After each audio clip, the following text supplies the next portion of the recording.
Hi all, എല്ലാവർക്കും പുതിയൊരു വീഡിയോയിലോട്ട് സ്വാഗതം. അപ്പോൾ നമ്മൾ ട്രെയിലർ റിയാക്ഷനാണ് ഇന്ന് ചെയ്യാൻ പോകുന്നത്. അപ്പോൾ ഒരു മലയാള സിനിമയിൽ പുതിയൊരു ട്രെയിലർ ഇറങ്ങിയിട്ടുണ്ട്. പ്രേമലു എന്നാണ് സിനിമയുടെ പേര്. നമ്മുടെ നായകനായിട്ട് നമ്മുടെ നെസ്ലിനും അതേപോലെ മമിത ബൈജോൺ അതിൽ അഭിനയിച്ചിട്ടുണ്ട്. അപ്പോൾ നമുക്ക് ഒട്ടും വൈകാതെ തന്നെ ആ ട്രെയിലർ ഒന്ന് കണ്ടു നോക്കാം.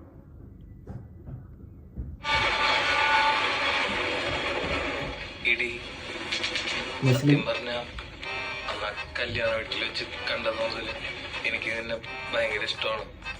നിന്റെ കൂടെ ടൈം സ്പെൻഡ് ചെയ്യാൻ വേണ്ടിയിട്ടാണ് ട്രെയിനിലേക്കൊക്കെ ചാടിക്കുന്നത്. റീനു, നീ ഇതെല്ലാം കേൾക്കണ്ട. അവളെ ഉറപ്പാണ്. നമുക്കൊക്കെ ചില്ലടിച്ച് നടക്കുന്ന പെൺകുട്ടിയാണ്. മനുഷ്യന്റെ മാത്രമല്ല, പിന്നെ മണ്ടനും കൂടി ഹൈദരാബാദിൽ നിന്ന് മാറിക്കാൻ പറ്റാത്ത അവസ്ഥയാണ്. എന്റെ ഹൃദയോടെ വെച്ചിട്ടല്ലേ ഞാൻ പോകുന്നത്. ഈ ഫ്രണ്ട് സോൺ എന്ന് പറഞ്ഞ ഏതാണ്ട് കോമയെ കിടക്കണ പോലെയാണ്. ജീവിച്ചിരിക്കണ്ടോന്ന് വെച്ചാൽ ജീവിച്ചിരിക്കണ്ടു, ചത്തോന്ന് വെച്ചാൽ ചത്തു. പിടിക്കപ്പെട്ടു. പഠിച്ച കള്ളിയാട്ടി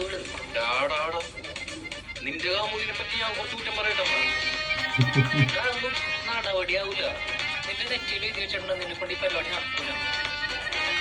അങ്ങനെയാണെങ്കിൽ അത് മാരി ആദി. അയ്യോ, ആദി ഓ, വേറെ അതിന്റെ ഉള്ളില് വേറെ പ്രായം പക്വതയും വെൽ സെറ്റിൽഡ് ആയിട്ടുള്ള ഒരാള്. IT ഫീൽഡിൽ നിന്ന ഒരാള്. IT field. ഈ കുറെ പ്രോഗ്രസ് ഉണ്ടാക്കാൻ നോക്കി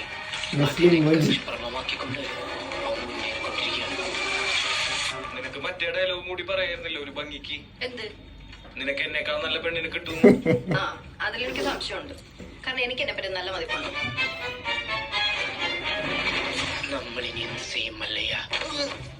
ഇനി നടക്കാൻ പോறது യുദ്ധം. മാത്യൂസ്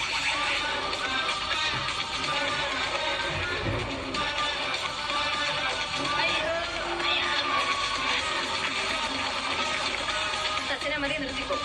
നീ വലിയൊരു ഹാർട്ട് ബ്രേക്കിലേക്കാണ് പോകുന്നത്.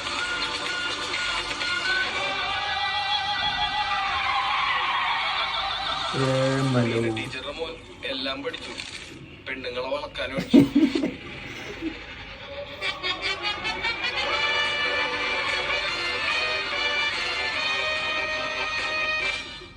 ഓ, 9th ഫെബ്രുവരി കേട്ടോ. Director by Girish AD.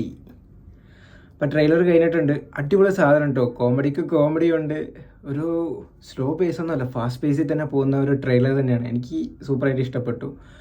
ഡയറക്ടറിൻ്റെ മുൻപത്തെ പടങ്ങൾ എന്ന് പറയുന്നത് തണ്ണീർമത്തൻ ദിനങ്ങൾ, സൂപ്പർ ശരണ്യ എന്ന അടിപൊളി സിനിമയ്ക്ക് ശേഷമാണ് നമ്മുടെ ഡയറക്ടർ അടുത്തത് വരുന്ന പ്രേമലു. ഒരു യൂത്തിൻ്റെ ഇടയിൽ നല്ലൊരു വിജയം കരസ്ഥമാക്കാൻ സാധിക്കുന്ന ഒരു സിനിമ തന്നെ ആയിരിക്കും. ട്രെയിലറൊക്കെ സൂപ്പർ തന്നെ ആയിരുന്നു. ഇത് മൊത്തം എൻ്റെ അഭിപ്രായം ഉണ്ടോ, കാണുമ്പോൾ തന്നെ നമുക്ക് സിനിമ കാണാനുള്ള ഒരു ടെൻഡൻസി തോന്നിപ്പിക്കുന്നുണ്ട്. ട്രെയിലറിനൊരു കുറ്റവും ഒന്നും പറയാനില്ല കേട്ടോ. അടിപൊളി ട്രെയിലർ തന്നെയായിരുന്നു. അപ്പോൾ ട്രെയിലർ കണ്ടിട്ട് നമുക്ക് സിനിമയെ വിലയിരുത്താൻ പറ്റത്തില്ല. ട്രെയിലർ സൂപ്പറായിരുന്നു. അപ്പോൾ സിനിമ ഇറങ്ങട്ടെ, 9 ഫെബ്രുവരി ഇറങ്ങുന്നുണ്ട്. അപ്പോൾ കണ്ടിട്ട് ബാക്കി അഭിപ്രായവും കാര്യങ്ങളൊക്കെ പറയാം. അപ്പോൾ നിങ്ങൾക്ക് എൻ്റെ ഈ വീഡിയോ ഇഷ്ടമായെന്ന് വിചാരിക്കുന്ന. വീഡിയോ ഇഷ്ടപ്പെട്ടാൽ നമ്മുടെ ചാനൽ സബ്സ്ക്രൈബ് ചെയ്യുക, നമ്മുടെ വീഡിയോ ലൈക്ക് ചെയ്യുക. അപ്പോൾ പുതിയൊരു വീഡിയോ ആയിട്ട് ഞാൻ ഉടൻ തന്നെ വരുന്നതായിരിക്കും. അതുവരെയും ബൈ ബൈ.